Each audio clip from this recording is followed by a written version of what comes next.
आप सबको जय मसीह की। God bless you all. मैं पास्टर अमित चौहान। माफ़ी चाहूँगा कि मैं रेगुलर पढ़ा नहीं पा रहा हूँ, इसके लिए माफ़ी चाहूँगा। हमने 13 अध्याय तक निर्गमन के हमने पढ़े थे और हमने सीखा था उससे। आज हम पढ़ेंगे 14 अध्याय निर्गमन का और उम्मीद करता हूँ कि आप लोग बहुत अच्छे से होंगे सारे के सारे। और जो हमारे देश में वॉर चल रही है हिंदुस्तान पाकिस्तान में, उनके लिए भी हम प्रार्थना करेंगे कि जल्द से जल्द ये युद्ध रुक पाए और शांति हो पाए, है ना। आइए हम सब मिलकर प्रार्थना करते हैं इससे पहले कि हम लोग वचनों में जाएं। सर्वशक्तिमान हमारे अनुग्रहकारी पिता, राजाओं के राजा प्रभु यीशु, हम धन्यवाद देते हैं इस समय के लिए और धन्यवाद देते हैं प्रभु इस सुबह के लिए कि इस सुबह में हम सबको आपने जीवित रखा, स्वस्थ रखा। ये सुबह दिखाई, ये समय दिखाया कि हम आपके वचनों को पढ़ पाएँ, सुन पाएँ, समझ पाएँ। इसके लिए धन्यवाद प्रभु जी। धन्यवाद परमेश्वर कि आप हमारे खुदा हैं, आप हमारे पिता परमेश्वर हैं। आप ही सत्य, आप ही मार्ग और आप ही जीवन हैं, आप ही अन्नदाता हैं, आप ही सृष्टि के रचयिता हैं और आप ही हमारे सब कुछ हैं। आप ही मेरे परमेश्वर हैं। बहुत बहुत धन्यवाद प्रभु, अभी तक संभालने के लिए, हमारा ख्याल रखने के लिए, हमें खाने को, पहनने को, रहने को देने के लिए बहुत बहुत धन्यवाद परमेश्वर। धन्यवाद हमारे बच्चों, परिवार को, हम सबको स्वस्थ रखने के लिए, हम सबको जीवित रखने के लिए बहुत बहुत धन्यवाद प्रभु जी। होने दे प्रभु कि हम जब आपके वचन को खोलते हैं, पढ़ते हैं, देखते हैं, सुनते हैं, तो प्रभु होने दे प्रभु कि हमें समझ आए, हम समझ पाएँ आपके वचनों के भेदों को, आपकी बातों को, जिससे कि हम अपने जीवन में उनको लागू कर पाएँ और दूसरों को भी बता पाएँ प्रभु जी। शैतान की देखी अनदेखी स्थानीय शक्तियों को हमारी वीडियो सभा से, हम सब से, हमारे मनों से और हमारे ध्यान से दूर करें प्रभु जी। हमारे ध्यान को, हमारे फोकस को अपने वचन की ओर लगाए, अपनी ओर लगाए परमेश्वर। हमारे कानों को खोलें, हमारे बुद्धि को खोलें, समझ को खोलें, जिससे कि हम आपकी वाणी को सुन पाएँ। हम सारी बातों को विश्वास के साथ आपके चरणों में रखते हैं, सुनने ग्रहण करें प्रभु यीशु नासी के नाम से, आमीन। सबको जय मसीह की। Praise the Lord. तो आज हम पढ़ेंगे निर्गमन 14 अध्याय, है ना, और हम देखेंगे कि निर्गमन 14 अध्याय हमें क्या सिखाना चाहता है।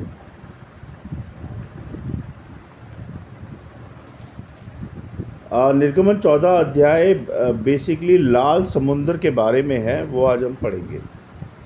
यहोवा ने मूसा से कहा, इज़राइलियों को आज्ञा दे कि वे लौट कर मिगदोल और समुद्र के बीच पीहा हीरोत के सम्मुख बाल सपोन के सामने अपने डेरे खड़े करें। उसी के सामने समुद्र के तट पर डेरे खड़े करें। तब फिरौन इज़राइलियों के विषय में सोचेगा, वे देश की उलझनों में फंसे हैं और जंगल में घिर गए हैं। तब मैं फिरौन के मन को कठोर कर दूंगा और वह उनका पीछा करेगा। तब फिरौन और उसकी सारी सेना के द्वारा मेरी महिमा होगी और मिस्री जान लेंगे कि मैं यहोवा हूँ। और उन्होंने वैसा ही किया। जब मिस्र के राजा को ये समाचार मिला कि वे लोग भाग गए, तब फिरौन और उसके कर्मचारियों का मन उनके विरुद्ध पलट गया और वे कहने लगे, हमने ये क्या किया कि इज़राइलियों को अपनी दास्ता से छुटकारा देकर जाने दिया। तब उसने अपने रथ जुतवाया और अपनी सेना को संग लिया। उसने 600 अच्छे से अच्छे रथ वरन मिस्र के सब रथ लिए और उन सबों पर सरदार बैठाए। और यहोवा ने मिस्र के राजा फिरौन के मन को कठोर कर दिया, इसलिए उसने इज़राइलियों का पीछा किया। परंतु इज़राइली बेखटके निकले चले जाते थे, पर फिरौन के सब घोड़ों और रथों और सवारों समेत मिस्री सेना उनका पीछा करके उनके पास जो पीहा हीरोत के पास बाल सपोन के सामने समुद्र के तट पर डेरा डाले पड़े थे जा पहुंची। जब फिरौन निकट आया, तब इज़राइलियों ने आंखें उठाकर क्या देखा कि मिस्री हमारा पीछा किए चले जा रहे हैं और इज़राइली अत्यंत डर गए और चिल्लाकर यहोवा की दुहाई दी। और वे मूसा से कहने लगे, क्या मिस्र में कब्रें ना थी जो तू हमको वहाँ से मरने के लिए जंगल में ले आया है? तूने हमसे ये क्या किया कि हमको मिस्र से निकाल लाया? क्या हम तुझसे मिस्र में यही बात ना कहते रहे कि हमें रहने दे, कि हम मिस्रियों की सेवा करें? हमारे लिए जंगल में मरने की अपेक्षा मिस्रियों की सेवा करना अच्छा था। मूसा ने लोगों से कहा, डरो मत, खड़े खड़े वह उद्धार का काम देखो जो यहोवा आज तुम्हारे लिए करेगा, क्योंकि जिन मिस्रियों को तुम आज देखते हो उनको फिर कभी ना देखोगे। यहोवा आप ही तुम्हारे लिए लड़ेगा, इसलिए तुम चुपचाप रहो। तब यहोवा ने मूसा से कहा, तू क्यों मेरी दुहाई दे रहा है? इज़राइलियों को आज्ञा दे कि यहाँ से कूच करे। इज़राइलियों को आज्ञा दे कि यहाँ से कूच करे, और तू अपनी लाठी उठाकर अपना हाथ समुद्र के ऊपर बढ़ा, और वह दो भाग हो जाएगा। तब इज़राइली समुद्र के बीच होकर स्थल ही स्थल पर चले जाएंगे। और सुन, मैं आप मिस्रियों के मन को कठोर करता हूँ, और वे वहाँ भी उनका पीछा करेंगे। तब फ़िरौन और उसकी सारी सेना और रथों और सवारों के विनाश द्वारा मेरी महिमा होगी। और जब फ़िरौन और उसके रथों और सवारों पर विजय द्वारा मेरी महिमा होगी, तब मिस्री जान लेंगे कि मैं यहोवा हूँ। तब परमेश्वर का दूत जो इज़राइली सेना के आगे चला करता था, जाकर उनके पीछे हो गया, और बादल का खंभा उनके आगे से हटकर उनके पीछे जा ठहरा। इस प्रकार वे मिस्रियों को सेना और इज़राइलियों की सेना के बीच में आ गया।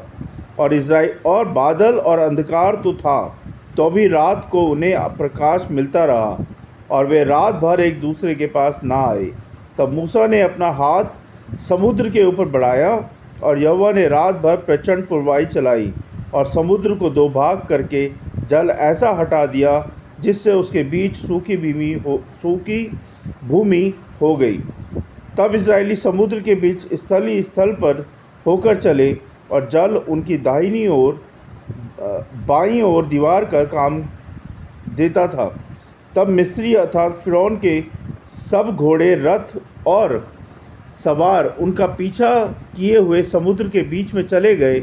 और रात के अंतिम पहर में यहोवा ने बादल और आग के खंभे में से मिस्रियों की सेना पर दृष्टि करके उन्हें घबरा दिया, और उसने उनके रथों के पहियों को निकाल डाला, जिससे उनका चलाना कठिन हो गया।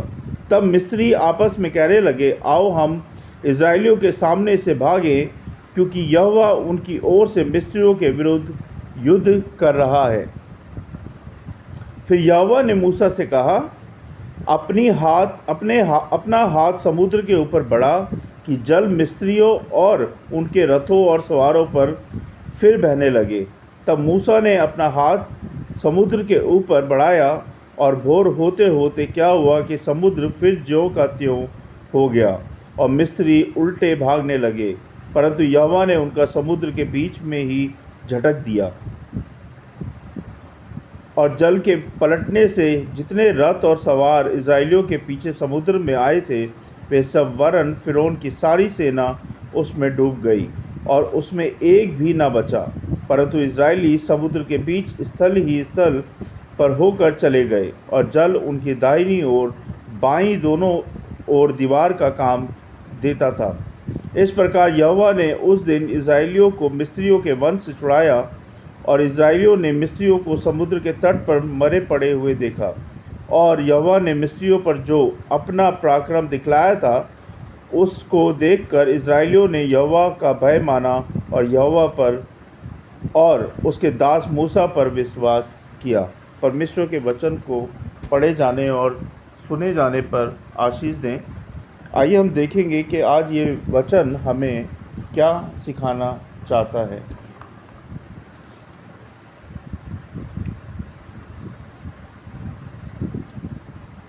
1 से 4 पद में परमेश्वर की योजना दिखती है ना।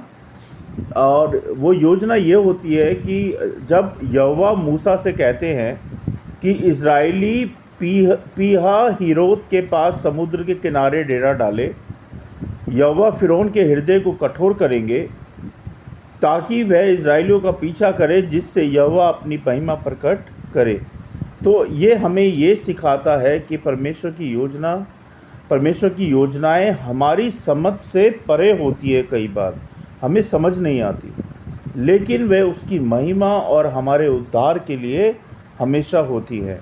तो ये आप ध्यान रखें कि परमेश्वर की योजनाएं हमारी समझ से परे होती है। कभी उस पर क्या कहते हैं, डाउट ना करें, है ना।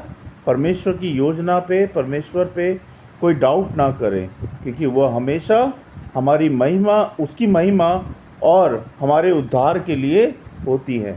1 से 4 पद में ये बताता है। 5 से 9 पद हमें क्या बताता है? 5 से 9 पद में हम फ़िरौन का पीछा कर रहे हैं। फ़िरौन अपने निर्णय पर पछताता है। क्या करता है? अपने निर्णय पर पछताता है और अपनी सेना के साथ इज़राइलियों का पीछा करता है। लेकिन ये 5 से 9 पद हमें क्या सिखाना चाहता है? वो ये सिखाना चाहता है कि दुनिया की शक्तियाँ परमेश्वर की योजना को नहीं रोक सकती। चाहे किसी भी दुनिया से हो, वो कोई भी हो, परमेश्वर की योजनाओं को कोई भी शक्ति नहीं रोक सकती, क्योंकि वो परम पिता परमेश्वर है। उन्होंने ही सब कुछ बनाया है। उनके सामने कौन टिक सकता है? अतः उनका विरोध अतः व्यर्थ होता है। अगर कोई उनका विरोध करना चाहता है तो वो क्या होगा? व्यर्थ होगा, क्योंकि परमेश्वर की योजना को आज तक ना कोई रोक पाया है, ना कोई रोक सकता है और ना कोई रोक पाएगा, क्योंकि वो परमेश्वर की योजना है। और परमेश्वर की योजना हमेशा हमारे उद्धार के लिए, हमारी सहायता के लिए, हमारे लिए होती है। तो कभी उस पर डाउट ना करें।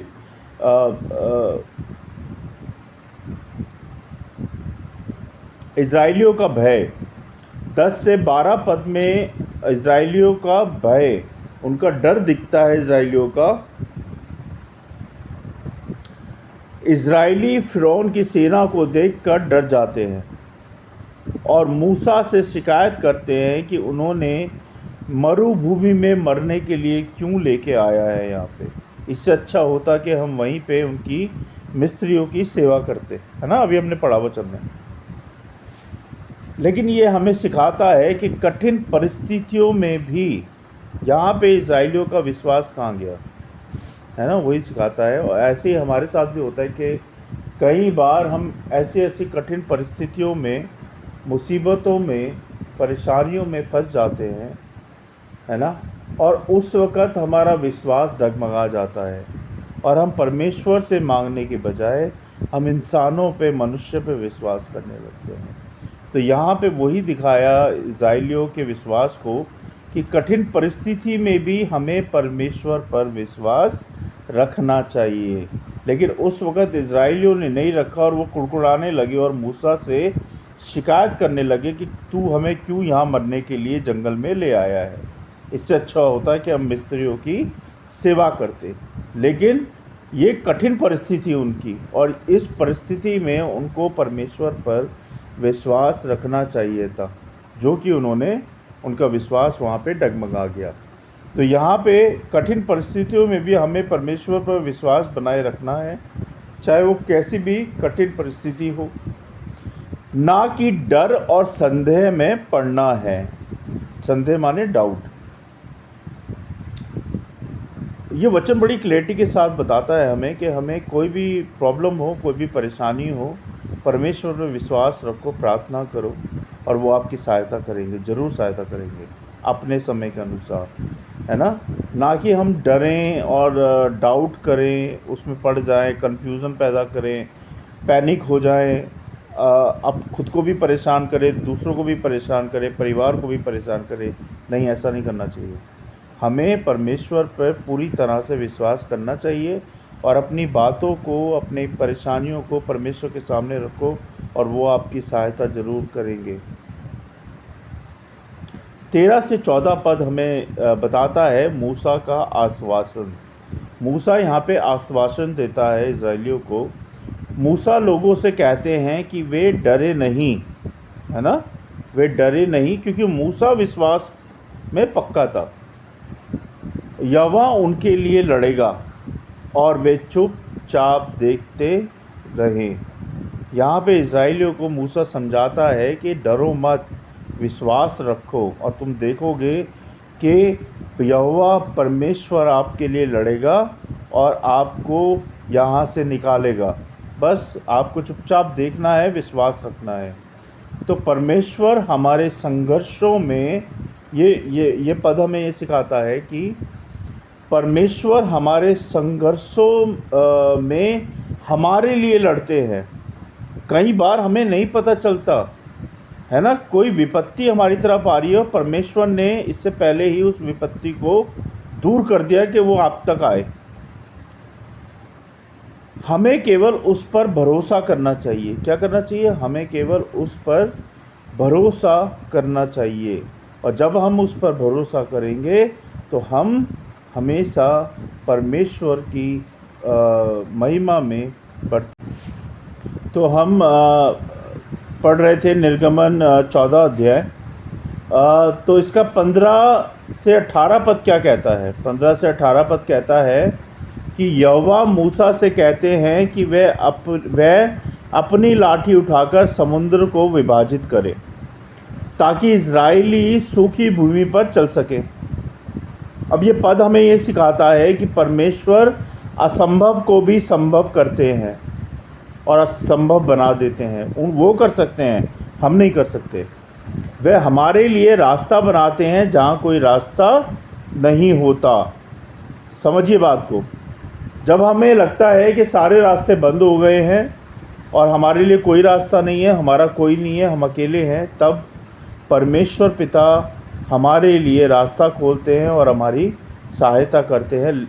उसके लिए आपको उन पे विश्वास करना पड़ेगा, अपने जीवन को समर्पित करना पड़ेगा, तब जाके वो परमेश्वर पिता आपके जीवन में आश्चर्यकरम और असंभव को संभव करेंगे। उसके बाद 19 से 20 पद क्या कहता है? यहोवा की उपस्थिति के बारे में बताता है। यहोवा का दूत और बादल का स्तंभ इज़राइलियों के पीछे जाकर मिस्रियों और इज़राइलियों के बीच अंधकार और प्रकाश का विभाजन करता है। परमेश्वर अपने लोगों की रक्षा करते हैं और उनके शत्रुओं को कंफ्यूज कर देते हैं, यानी कि भ्रमित कर देते हैं, जिससे कि वो कंफ्यूज होके मर खप जाएं और आप पे वो विपत्ति ना आ पाए, ना वो आपको कोई विपत्ति पहुंचा पाए। तो परमेश्वर पिता पहले से ही आपकी रक्षा करते हैं। कई बार ऐसा होता है कि कोई कठिनाई, कोई परेशानी, मुसीबत आपकी ओर आ रही है और परमेश्वर पिता आपकी उस परेशानी को, कठिनाई को पहले से ही हटा देते हैं, आप तक पहुंचने नहीं देते।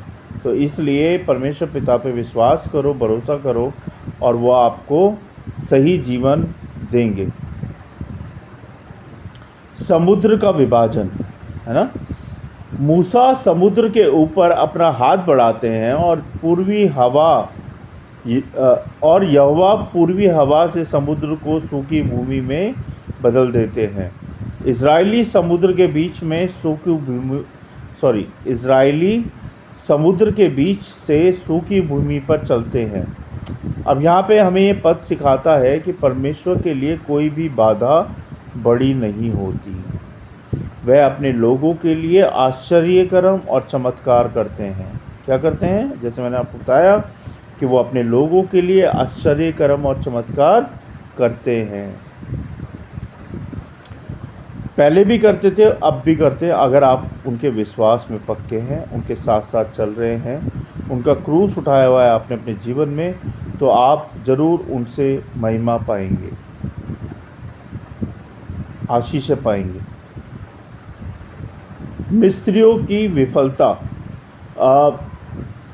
मिस्री सेना इज़राइलियों का पीछा करती है, लेकिन यहोवा उनके रथों के पहियों को जाम कर देते हैं, जिससे वे भ्रमित हो जाते हैं और पीछे हटने की कोशिश करते हैं। परमेश्वर अपने लोगों के शत्रुओं को पराजित करते हैं। उनकी योजना अपराज्य है। उनकी योजना अपराज्य है। फिर 26 से 28 पद में लिखा है मिस्रियों का विनाश। यहोवा मूसा से कहते हैं कि वह समुद्र के ऊपर अपना हाथ बढ़ाए और पानी वापस आकर मिस्रियों को डुबा देता है। ये दिखाता है कि परमेश्वर का न्याय निश्चित है। जो उसके विरुद्ध जाते हैं वे नष्ट हो जाते हैं। किसके विरुद्ध जाते हैं? परमेश्वर पिता के। जो कोई परमेश्वर पिता के विरुद्ध जाता है उसका जीवन खराब हो जाता है, नष्ट हो जाता है, क्योंकि परमेश्वर पिता के बिना कुछ नहीं है जीवन में। तो इसीलिए परमेश्वर पिता पे विश्वास रखो, भरोसा रखो और उनके पीछे बोलो। 29 से 31 पद हमें बताता है इजराइलियों का उद्धार। इजराइली सूखी भूमि पर समुद्र पार करते हैं। वे यहोवा की शक्ति को देखकर उस पर और मूसा पर विश्वास करते हैं। परमेश्वर की महानता और उद्धार हमारे विश्वास को मजबूत करते हैं। वह हमारे उद्धार करता है। अब हम देखेंगे कि इसका सारांश क्या है। रिवाइज कर लेते हैं एक बार। परमेश्वर की योजना सर्वोच्च है, उत्तम है। वह हमारे लिए मार्ग बनाते हैं जहाँ कोई मार्ग नहीं होता। विश्वास और आज्ञाकारिता आवश्यक है।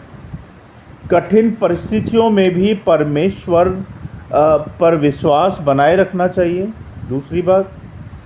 तीसरी बात, परमेश्वर हमारे लिए लड़ते हैं, हमें केवल उसकी ओर देखना और उस पर विश्वास करना है। परमेश्वर क्या चाह रहे हैं आपसे यहाँ पे? परमेश्वर पिता कहते हैं कि मेरी ओर देखो, मुझ पे विश्वास करो और मैं सब कुछ तुम्हारे लिए कर दूंगा। सिर्फ देखना है, विश्वास करना है। ये नहीं कि ऊपरी मन से देखना है और विश्वास करना है। सच्चे मन से विश्वास करना है, उनके साथ चलना है, उनके वचनों को अपने जीवन में लागू करना है, उनकी बातों को अपने जीवन में लागू करना है, तब जाके आप आशीषें पाओगे। चौथी बात, परमेश्वर का न्याय निश्चित है। हमें केवल उसकी ओर देखना जो उसके विरुद्ध जाते हैं वे अंततः पराजित होते हैं। जो कोई भी, मैं आप जो कोई भी दुनिया में है, अगर वो परमेश्वर के विरुद्ध जाता है तो परमेश्वर का न्याय निश्चित है उसके लिए, है ना। उसको मृत्यु जरूर मिलेगी अगर परमेश्वर के वो विरुद्ध जाता है। तो आप परमेश्वर के विरुद्ध ना जाएं, परमेश्वर की आज्ञाकारिता में चलें, उनके वचन पे चलें, उनके वचनों को अपने जीवन में लागू करें और जो परमेश्वर कहते हैं वो करें, है ना। तब जाके आपका और आपके परिवार का जीवन सही ट्रैक पे चलेगा, है ना। आइए हम सब मिलके प्रार्थना करेंगे। परमेश्वर के वचन को पढ़े जाने और सुने जाने पर आशीष दें। हम सब मिलके वचनों के लिए प्रार्थना करेंगे, हम सब के लिए प्रार्थना करेंगे और अपने देश के लिए प्रार्थना करेंगे, अपने भारत देश के लिए प्रार्थना करेंगे और अपने फौजियों के लिए प्रार्थना करेंगे। ठीक है, आइए हम सब मिलकर प्रार्थना करते हैं। सर्वशक्तिमान हमारे अनुग्रहकारी पिता, राजाओं के राजा प्रभु यीशु, हम धन्यवाद देते हैं इस समय के लिए और आपकी स्तुति, आपकी महिमा, आपकी प्रशंसा करते हैं, क्योंकि आप महान हैं, आप ही सत्य है, आप ही मार्ग और आप ही जीवन है, आप ही सृष्टि के रचयिता हैं और आप ही अन्नदाता है। प्रभु जी, हम धन्यवाद देते हैं प्रभु आपके वचनों के लिए कि आपने हमें सिखाया कि आप परमेश्वर पिता हैं, आप ही यहोवा हैं। आप पे जब हम भरोसा करते हैं तो हम आपकी आशीषों के पार्थ बन जाते हैं प्रभु जी, हम आपकी आशीषों को पाते हैं प्रभु जी। होने दे प्रभु कि हम हमेशा आप पे भरोसा रखें, आपके वचनों पे चल पाएँ, आपके वचनों को अपने जीवन में लागू कर पाएँ प्रभु जी। और होने दे प्रभु कि हम बुद्धि के साथ, समझ के साथ आपकी तरह बन पाएँ प्रभु जी, आपकी तरह हम चल पाएँ प्रभु जी। जब तक इस धरती पे हमारा जीवन है प्रभु, हमारे जीवन को संभाले, हमारे जीवन को अपनी तरह बनाए प्रभु जी, हमारे जीवन को इस्तेमाल करें अपनी महिमा के लिए, अपने कामों के लिए प्रभु जी। और आपकी इच्छा पूरी हो प्रभु हमारे जीवन में, हमारे घरों में, हमारे परिवारों में, हमारे कामकाजों में, क्योंकि सब कुछ आपने दिया है प्रभु जी, सब कुछ आपका है, सारा कुछ आपने दिया है परमेश्वर, आप ही ने रचा है। बहुत बहुत धन्यवाद प्रभु जी, अभी तक संभालने के लिए, सारी आशीषों के लिए, सारी बातों के लिए, हमारा ख्याल रखने के लिए, हमें जीवित रखने के लिए बहुत बहुत धन्यवाद। हमें क्षमा कीजिएगा प्रभु, जो भी जाने अनजाने में जानबूझ के हमने जो भी सारे पाप अभी तक किए हैं प्रभु, हमारे सारे पापों के लिए हमें क्षमा करें। हम सबको शुद्ध करें अपने लहू से धो के, जिससे कि हम आपकी महिमा करने पाएँ, आपके नज़दीक आ पाएँ प्रभु जी। हम यदि प्रार्थना करते हैं प्रभु भारत देश के लिए कि हमारे फौजी जब बॉर्डर पे लड़ रहे हैं प्रभु, उन सब की रक्षा करें, उनके परिवारों की रक्षा करें, उनको शांति दे प्रभु जी। और प्रभु जी इस देश में भी शांति दे परमेश्वर, कि जल्द से जल्द युद्ध रुक पाए परमेश्वर। और जो लोग घायल हैं प्रभु, उनको रिकवरी करने में सहायता मदद करें। जो लोग मर गए हैं प्रभु, उनकी आत्माओं को शांति दे, उनके परिवारों में शांति दे प्रभु जी, और सहायता मदद पहुँचाएँ परमेश्वर। और ये सिर्फ आप ही कर सकते हैं प्रभु, और कोई नहीं कर सकता। बहुत बहुत धन्यवाद प्रभु आपके वचनों के लिए, सारी सहायता मदद के लिए, सारी चीज़ों के लिए। इन वचनों को प्रभु करोड़ों गुना फैलने में सहायता मदद करें। जो लोग सुन रहे हैं, देख रहे हैं प्रभु, उन सबको ब्लेसिंग्स दें, सबकी रक्षा करें प्रभु, सबको संभाले परमेश्वर, कोई भी कैसी बात ना हो, सबको संभाले परमेश्वर। हम विश्वास के साथ सारी विधि प्रार्थना आपके चरणों में रखते हैं। सुने ग्रहण करें प्रभु यीशु मसीह के नाम से, आमीन।